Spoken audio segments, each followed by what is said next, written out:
Amigos, seguimos con la idea de investigar diferentes campos. Este es un canal de YouTube de temática humanista. Yo no tengo ninguna especialidad excepto la de juntar cosas que me resultan particulares y que creo que también son particulares para vosotros en la medida en que mis investigaciones, la gran mayoría de las veces, tienen un perfil, por decirlo así, excéntrico. Hoy os quiero hablar de un libro, El campo vibratorio, de Chang-Ling Zhang, Introducción a la medicina clásica china desde un punto de vista científico, publicado por Atalanta. Magnífica obra, una más de Atalanta, editorial en la que estuve escribiendo un tiempo contraportadas, editorial que amo, y editorial que tiene un perfil que nos interesa en este canal porque muchos de sus libros nos invitan a reflexionar sobre nuevas formas de pensar el mundo, nuevas formas de pensar la así llamada realidad o el constructo que tenemos de la realidad. Este libro en concreto nos introduce en diferentes elementos que yo quiero traer aquí a colación, dado que ayer, o hace apenas unas horas, ahora son las 6 de la mañana, hace apenas unas horas, en la discoteca, se dijo de forma grave y presuntuosa que la energía vital, chi, prana, etcétera, era solo un constructo de la mente, un constructo conceptual, que no existe tal cosa, que no hay evidencia de tal cosa. Y yo, anonadado a través de los humos discotequeros, prometí demostrar que esto no es así, al menos en la medida en que hay indicios claros, que vamos a ver aquí, de que existe la energía vital, se siente, se puede controlar, manipular y trabajar con ella, y que sencillamente es un plano más de lo que sería el cuerpo, que hasta el momento no ha sido correctamente descifrado o definido, dadas las limitaciones del propio discurso científico, sus pretensiones y su forma de hacer investigaciones. Lo primero que veremos en este libro es que este hombre, este autor chino, realiza una tarea muy importante, que es la de traer a Occidente lo que se ha investigado en China sobre el tema.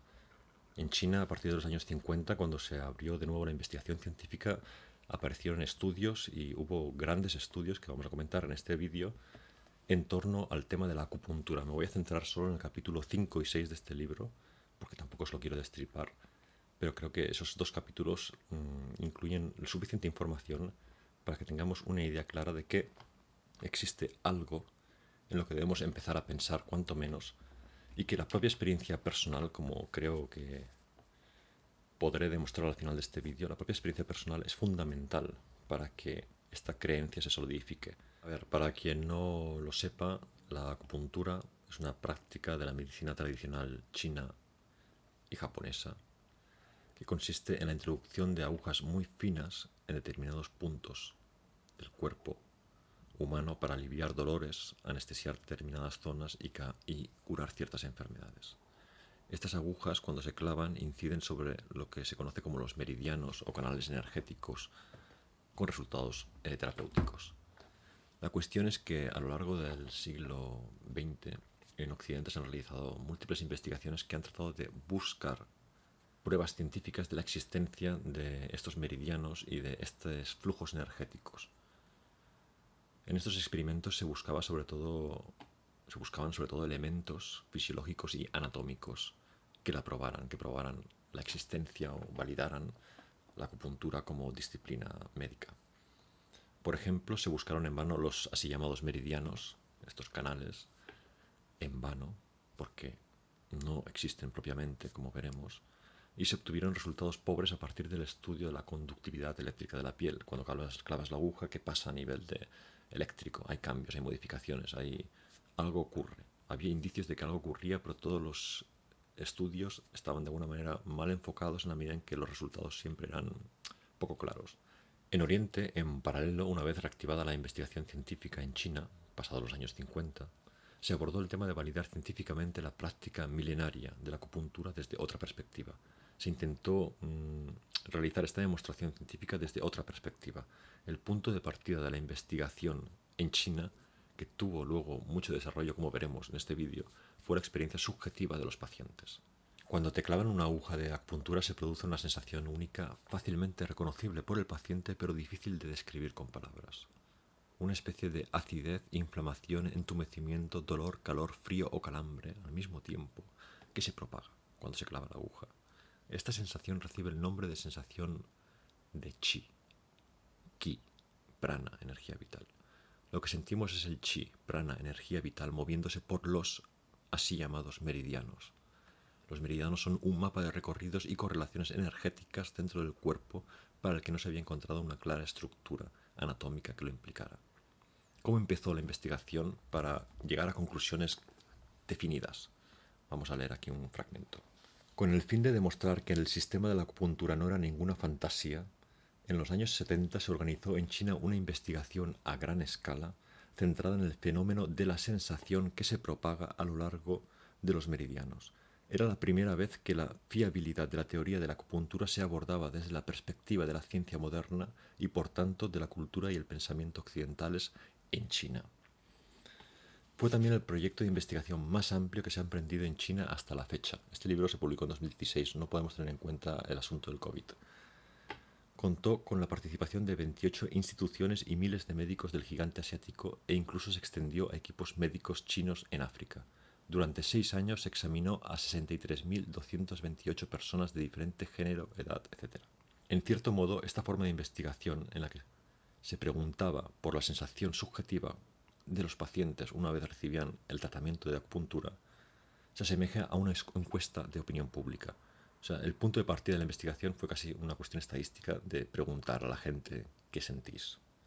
A continuación, el autor nos explica la metodología que se utilizó y los resultados son bastante contundentes. Según la investigación, el 78% de los sujetos había experimentado la sensación de propagación a lo largo de los meridianos. Se les preguntaba qué habían sentido y el 78% había sentido esto que se llama la sensación de propagación. Al estar establecido que un mero efecto placebo representa a lo sumo un 25 o 30% de los casos, un 78% de personas que experimentaron la sensación de propagación es un resultado que supera con creces lo que podría atribuirse a dicho efecto. Este es el punto 1. Se reconoce que existe una sensación particular que se siente.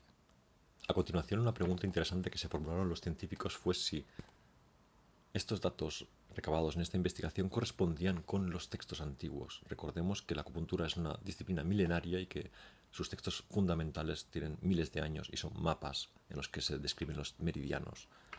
En términos generales, las trayectorias de la sensación de propagación y los meridianos correspondientes que constan en los textos clásicos coincidían casi por completo en las extremidades.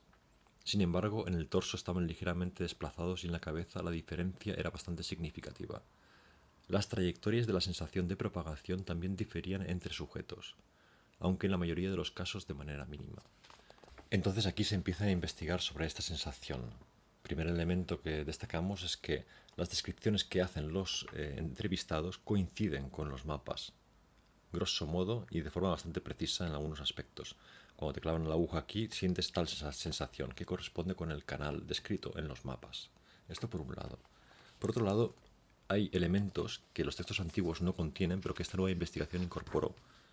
Por ejemplo, los registros antiguos de la acupuntura no incluyen información relativa a la anchura y la profundidad de los meridianos. En cambio, este dato sí se observó subjetivamente siempre y anotó en el proyecto de investigación de los años 70. Más elementos. A diferencia de la circulación sanguínea, la sensación de propagación suele progresar de manera simultánea en ambas direcciones, proximal hacia el centro del cuerpo y distalmente, lejos del centro del cuerpo, a entre 1 y 20 centímetros por segundo. Esto es muy importante, la velocidad de propagación. La velocidad de progresión es por lo general bastante lenta comparada con las señales de las fibras nerviosas que viajan entre 2 y 120 metros por segundo. Merece la pena señalar que la velocidad de la señal de propagación a lo largo de los meridianos resultó ser, a la postre, la clave para revelar los mecanismos que subyacen tras el sistema de la acupuntura.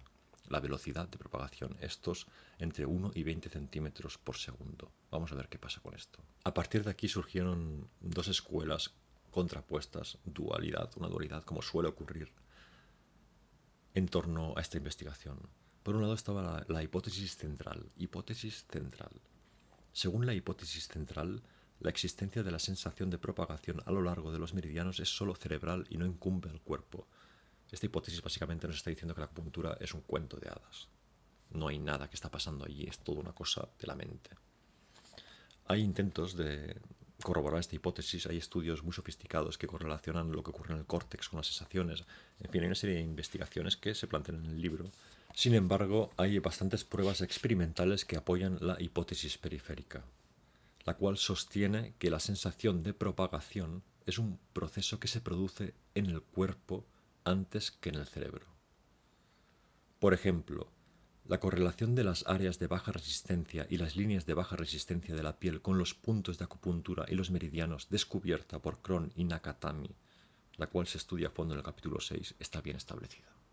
A su vez, desde la invención en 1926 de la cámara Kirlian, que captura altos voltajes y altas frecuencias, muchos científicos han recurrido a ella para detectar los puntos de acupuntura y los meridianos. El físico chino Bi Wu Zhang descubrió que los meridianos aparecen como canales de microondas. Otras observaciones revelan que, además de mostrarse como canales de ondas electromagnéticas, los meridianos son un canal para las ondas acústicas. Desde la sensación se empiezan a realizar estudios que intentan determinar a nivel fisiológico qué es esta sensación, dónde se produce y cómo opera exactamente. Y lo que se empieza a descubrir es que tiene que ver con el electromagnetismo del cuerpo y además con el elemento acústico. Estamos hablando entonces de vibraciones, de frecuencias. Nos suena todo esto, nos empieza a sonar. Sin embargo, este approach de pronto es más interesante porque no es el típico approach New Age que vemos abusivamente por todos lados. Creo que es más interesante. La acupuntura supone un reto vivo y tozudo para el conocimiento científico establecido. Si el chi y los canales en efecto existen, entonces es obvio que las perspectivas científicas modernas del cuerpo y la mente necesitan una revisión. Aquí está la cuestión, ¿existen estos canales o no? Lo interesante que observamos en este conjunto de investigaciones es que se establece de pronto la posibilidad de un nuevo sistema de equilibrio corporal que tiene que ver con el electromagnetismo del cuerpo. Tenemos un primer sistema de equilibrio que es el de los nervios motores, bien conocido, cuya transmisión es de 100 metros por segundo en el cuerpo, las reacciones motoras. Esto nos permite estar en equilibrio, actuar, mover enseguida, ser rápidos en el estar en la vida. El segundo sistema de equilibrio es el sistema nervioso autónomo, cuya transmisión es 1 metro por segundo y tiene por objeto regular la actividad interna de los órganos. Esto no lo controlamos conscientemente. Aquí entra el tercer sistema de equilibrio, que es el de los meridianos. Corresponde con la sensación de propagación que tiene una velocidad de 0,9 metros por segundo. Los meridianos se encargan del equilibrio entre órganos y la superficie corporal, del equilibrio entre órganos. Es importante esto, porque un elemento clave de la medicina occidental es que, a pesar de ser muy buena en erradicar infecciones, por ejemplo, en la cuestión de la cirugía, es muy mala a la hora de enfermedades crónicas, enfermedades que son muy difusas, que no se entienden y que tienen que ver con el envejecimiento. Aquí está la clave, el desorden electromagnético, en una parte, y por eso la acupuntura en cierta medida funciona como se ha demostrado varias veces, o muchas ya veces. Existiría luego un cuarto sistema, que es el sistema endocrino, cuya difusión, la velocidad es mucho más lenta, 0,0009 metros por segundo, y se encarga de equilibrar el cuerpo a nivel de las hormonas. El tercer sistema de equilibrio que predijo Zhao Wei es de hecho la estructura disipativa de campos electromagnéticos que es de los sistemas vivos descubierto 10 años más tarde. O sea, lo que se predijo, este nuevo sistema, esta nueva estructura conceptual, correspondía con un elemento que tenía que ver con los campos electromagnéticos que luego se descubrió. En 1959, el físico chino Bi Wu Zhang de la Facultad de Medicina de Qingdao sostuvo que la investigación médica moderna se centraba demasiado en las interacciones materiales y muy poco en las interacciones energéticas, que la medicina occidental ponía demasiado énfasis en la importancia de las partículas sólidas, moléculas y átomos, mientras ignoraba las ondas del cuerpo humano y la influencia de factores cambiantes como la luz, los campos electromagnéticos o los rayos cósmicos. Aquí está el famoso tema del wifi, por ejemplo, o todo lo que nos está atravesando que supuestamente no hace nada porque no se ha encontrado correlación entre estos campos nuevos que estamos generando y efectos cerebrales, pero bueno, quizá los instrumentos de medición no son precisos, quizá no estamos midiendo exactamente lo que hay que medir, porque algunos efectos mentales observamos en el mundo real, en la gente, lo vemos. No creo que esté yo loco cuando digo que estamos enloqueciendo lenta y rápidamente al mismo tiempo. Aquí estamos pues en esta teoría. El desarrollo de la teoría de las estructuras disipativas no llegó hasta los años 70 gracias al premio Nobel belga Ilya Prigogine. La integración del papel de las estructuras disipativas en un análisis empírico del cuerpo humano se sustentó en posteriores avances matemáticos como la teoría del caos, los fractales y muchos otros problemas matemáticos no lineales. Así que recapitulando esto que hemos visto hasta ahora, tenemos 4 puntos clave en la investigación de la acupuntura. 1. El estudio anatómico intentó hallar estructuras anatómicas que coincidieran con la función de la acupuntura. El resultado fue negativo. 2. El estudio fenomenológico planteó si en efecto existían fenómenos de la acupuntura tales como la sensación de propagación, la baja resistencia y otras reacciones fisiológicas, y el resultado fue positivo. El estudio fisiológico trató de explicar los fenómenos de la acupuntura desde el conocimiento actual de la fisiología y alcanzó a proponer mecanismos factibles para algunos de dichos fenómenos. Sin embargo, en lo que respecta a los fenómenos establecidos que no podían explicarse con el marco existente, la aproximación consistió en fingir su inexistencia. El estudio más avanzado, 4, se centra especialmente en los fenómenos que desafían el marco del conocimiento existente con la intención de ampliar nuestra comprensión. De tener éxito, esta investigación hará importantes contribuciones no solo a la medicina, sino también a la fisiología, la biología, la psicología e incluso la física. ¿Qué es este cuarto elemento nuevo que tiene que ver con los campos electromagnéticos? Aquí empieza una serie de recensión de estudios en los que el autor es muy hábil mostrando las deficiencias muchas veces de nuestro pensamiento, nuestros sesgos.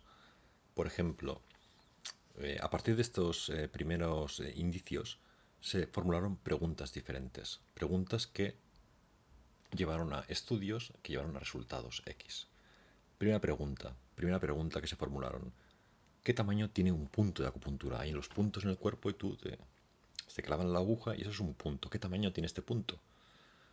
Aquí vemos un sesgo importante. En las preguntas que se hicieron a muchos acupuntores experimentados, muchos decían que el punto podía tener X tamaño. En el caso concreto de muchos de ellos decían 2,5 milímetros de diámetro. ¿Qué pasa aquí? Posteriormente, dice el autor, descubrí que la cabeza del electrodo del aparato de electroacupuntura que usaban estos científicos era plana y redonda y tenía un diámetro de 2,5 milímetros. Ellos creían que el punto tenía el tamaño del instrumento de medición. Es un error conceptual clave. Ya hemos visto que la gente creyó durante mucho tiempo que los meridianos tenían la forma de un canal físico, como un vaso sanguíneo o una fibra nerviosa, y que los puntos de acupuntura se asemejaban a ganglios, cúmulos de células nerviosas. Esto no es así. O una especie de agujero. Pero ni la anatomía ni la histología pudieron demostrarlo. La existencia de los puntos de acupuntura y los meridianos se ha demostrado objetivamente mediante la medición electrónica de la conductividad de la piel con una reproducibilidad excelente. Por tanto, dicha medición electrónica nos facilita una vía directa para investigar la forma de los meridianos y de los puntos de acupuntura. Aquí se descubre que estos puntos son difusos. Una vez más estamos ante el enfrentamiento loco entre el pensamiento positivista que creen las cosas separadas, únicas, limitadas, y lo que es difuso, el nuevo tipo de pensamiento difuso, nubes que se interactúan. El punto de acupuntura es un punto difuso. ¿Qué tamaño tiene un punto de acupuntura? La respuesta es la siguiente. Hacerse esta pregunta es lo mismo que preguntarse qué tamaño tiene la cumbre de una colina. Más preguntas tienen que ver con los puntos de acupuntura, cómo podemos saber que son puntos significativos. Los resultados experimentales de Shi Yi en otro experimento muestran que la diferencia entre las lecturas de resistencia térmica en las ubicaciones de los puntos de acupuntura y en las de los no puntos de acupuntura suele exceder el orden de la magnitud. Hemos visto hasta aquí que este libro realiza una función clave, que es la de revisar un poco la historia de la ciencia en Oriente, que se ha investigado allí. Hemos visto que Se realizó un estudio masivo sobre el efecto subjetivo de la acupuntura y a partir de aquí surgieron otros estudios que buscaban bajar al discurso científico o integrar el discurso científico con la práctica de la acupuntura a partir de insights, datos, contrastes, elementos destacables. Por ejemplo, medir la conductividad de la piel cuando se clavan las agujas, medir los cambios biológicos, fisiológicos que se pudieran detectar cuando ocurre la práctica de la acupuntura. Este conjunto de datos han llevado a varias conclusiones, este conjunto de investigaciones. La primera es que no hay pruebas anatómicas. Dos puntos. La piel no desempeña ningún papel en la acupuntura. Ha quedado establecido que la diferencia en las lecturas de los puntos de acupuntura y los puntos de control es bastante significativa y que en general exceden el orden de magnitud. Si dicha diferencia pudiera atribuirse a distintas estructuras dérmicas, sería relativamente sencillo detectarlas con medio de la anatomía y de la histología, pero no existen pruebas que apoyen tal cosa. O sea, las estructuras dérmicas no tienen que ver con lo que está ocurriendo aquí. Segundo, los fluidos corporales no desempeñan ningún papel. Una vez descartada la posibilidad de que la piel cause las variaciones en las mediciones de resistencia, se impone buscar otra fuente de resistencia. Tal y como se ha afirmado anteriormente, la conductividad de los líquidos bajo la piel, fluidos de tejidos, linfa y la sangre, es similar a la del agua, del mar. Su resistencia es tan baja que supera la capacidad de medición del instrumental clínico. En otras palabras, la resistencia de los fluidos corporales es tan pequeña que resulta despreciable en dichas mediciones. Entonces, este punto tampoco es. Ni los nervios, tercer punto, ni los nervios ni los capilares sanguíneos desempeñan papel alguno. Otra explicación propuesta para las variaciones en la resistencia dérmica es la actividad del sistema nervioso o de los capilares sanguíneos. Sin embargo, tanto el sistema nervioso como el circulatorio están sumidos en fluidos corporales cuya resistencia es tan pequeña que, en esencia, la actividad de ambos sistemas no afecta en absoluto a las mediciones de estos experimentos. Otro punto más, la acupuntura en plantas que carecen de nervios.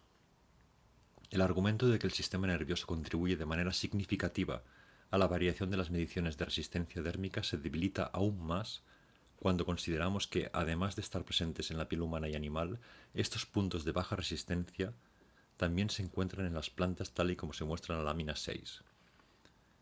Científicos del Instituto Forestal de Xinjiang y el Instituto Húngaro de Biofísica midieron la resistencia en la corteza de los árboles y definieron los puntos de valor más bajo como puntos de acupuntura en los árboles. Luego insertaron agujas en esos puntos y monitorizaron los árboles con cámaras de infrarrojos. 10 minutos más tarde, la temperatura de los árboles había aumentado entre 0,3 y 0,4 grados centígrados, y al cabo de 2 semanas los renuevos sometidos a acupuntura habían crecido más que el grupo de control. Las plantas carecen de sistema nervioso, de modo que en su caso la aparente existencia de un sistema de acupuntura contradice el vínculo con el sistema nervioso. Vemos que hay diferentes investigaciones que van cerrando el campo, van cerrando, acotando qué es la acupuntura, dónde está afectando. No es la piel, no son los fluidos, no es el sistema nervioso. Entonces, ¿qué es? ¿Con qué tiene relación? El fisiólogo y psicólogo japonés Hiroshi Motoyama llevó a cabo un experimento, importante este experimento, en el cual retiró la stratum corneum, la capa más externa de la piel muerta que crea una barrera para proteger el tejido vivo, y descubrió que solo el 30% de las lecturas de la medición electrónica podrían atribuirse a esta capa más externa, de modo que el 70% debía originarse en algún modo por debajo. Como la capa de piel muerta constituye la mayor resistencia térmica, los resultados de Motoyama demuestran que la resistencia térmica es un mero ruido ambiente, mientras que el grueso de la señal que se detecta en estos experimentos, el 70%, se origina en el interior del cuerpo. A partir de aquí, el libro nos introduce en el tema del campo vibratorio, del electromagnetismo, de conceptos como canal de luz, microondas, ondas acústicas, marcadores isotópicos. Una serie de elementos que va desgranando siguiendo el hilo que hemos empezado hace un rato en este vídeo. Os invito a seguir leyéndolo porque el libro permite entender en qué consiste la acupuntura y qué valor puede tener dentro del contexto del discurso científico. Cómo, además, este discurso científico puede repensarse a sí mismo su forma de hacer ciencia a partir del problema concreto de la acupuntura y de otras disciplinas alternativas que están en auge por algún motivo. No porque la gente sea más supersticiosa, sino porque básicamente la realidad, el mundo es mucho más amplio de como lo habíamos descrito, mucho más complejo y seguramente conceptualmente muy distinto a como somos capaces de expresarlo por ahora. Lo que está claro es que hay cosas que no conocíamos, que empezamos a poder medir e identificar poco a poco, que tienen que ver con nuestro cuerpo y sin embargo que la medicina todavía no ha sistematizado dentro de su corpus, y este trabajo se está realizando y este trabajo va a llevar a cambios importantes a lo largo de los años, como veremos y como se está viendo ya por lo menos desde hace un par de décadas. Dicho esto, me despido aquí en este vídeo, os invito a comentar lo que queráis, opiniones, preguntas. Ya sabéis que yo transmito lo que dice este libro, que me ha parecido fascinante también como obra literaria.